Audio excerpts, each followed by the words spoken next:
بسم اللہ الرحمن الرحیم۔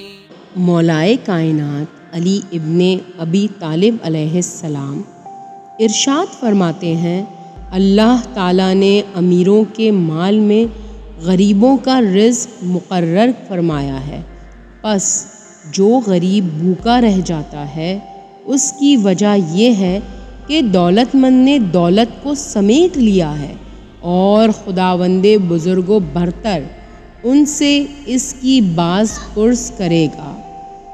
ایک اور مقام پر امام جعفر صادق علیہ السلام ارشاد فرماتے ہیں، مومن جب تک دوسروں کی مدد میں مصروف رہتا ہے خدا بھی اس کی مدد کرتا رہتا ہے۔ اور رسول خدا صلی اللہ علیہ وآلہ وسلم ارشاد فرماتے ہیں، ستم رسیدہ شخص کی مدد کے لیے 5 میل تک جاؤ، اور مدد کے لیے پکارنے والے کی مدد کے لیے 6 میل کا سفر کرو۔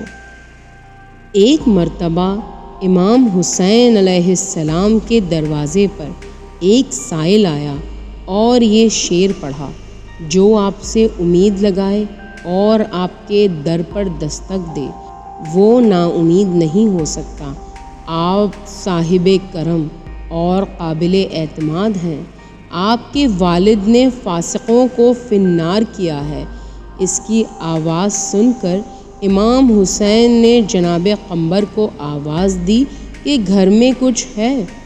قمبر نے کہا، وہ 200 درہم جو آپ نے اپنے گھر والوں پر خرچ کرنے کے لیے دیے تھے موجود ہیں۔ امام حسین علیہ السلام نے فرمایا، انہیں لے آؤ، کیونکہ اس دروازے پر ایسا شخص موجود ہے جو ان کا زیادہ حقدار ہے۔ اور امام حسین نے وہ درہم معذرت کے ساتھ اس سائل کو دے دیے اور فرمایا، یہ جو کچھ ہے اس کو معذرت کے ساتھ قبول کر لو، اور جان لو کہ ہم تم پر مہربان ہیں۔ اگر تم کچھ پہلے ہمارے پاس آتے تو اس وقت ہمارے پاس کچھ تھا، ہم وہ تمہارے حوالے کر دیتے، لیکن زمانہ بدل جانے والا ہے اور اس وقت ہم تمہیں بہت کم دے پا رہے ہیں۔ سائل امام حسین کا شکریہ ادا کرتا ہوا امام حسین کو دعائیں دیتا ہوا چلا گیا۔